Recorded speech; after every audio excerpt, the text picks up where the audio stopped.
Potato bravas are one of my favourite dishes and they're Spanish, but I'm going to put a Preeya twist on them today.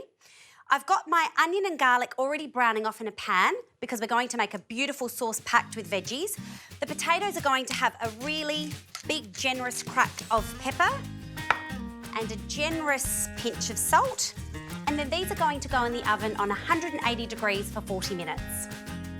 Now I move on to my sauce, and I've already got the onion and garlic, and I add some capsicum. Now, traditional potato bravas don't necessarily have the veggies in them, but you know me, I love my veggies.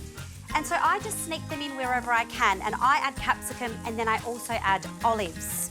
So let's put in some tomatoes. You can use diced tomatoes. I like to use these cherry tomatoes because they tend to pop and add a bit of texture to the dish. And the integral flavours, oregano, paprika, and some cayenne pepper. Now, I like to use a lot because I like a bit of heat in my potato bravas, but if my kids were going to eat this, I would leave this part out. But luckily, they're not here today, so we can make it a little bit spicy.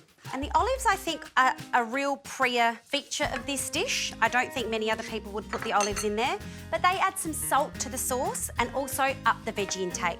So I'm going to let this simmer for 20 minutes and then my potatoes will be done.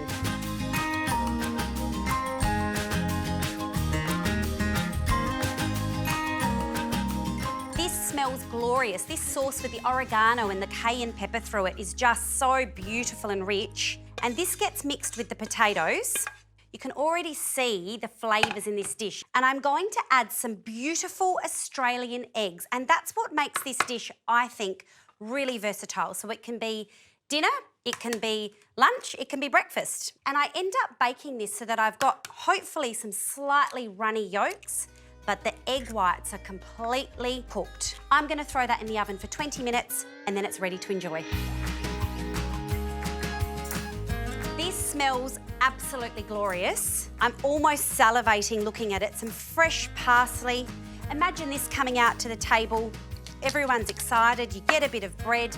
Now I have to say, all these flavours have come together, but the beauty of this dish is that you've got a beautiful cooked egg and all that tomatoey goodness, but you've got a really glorious runny yolk that is asking to be dipped into.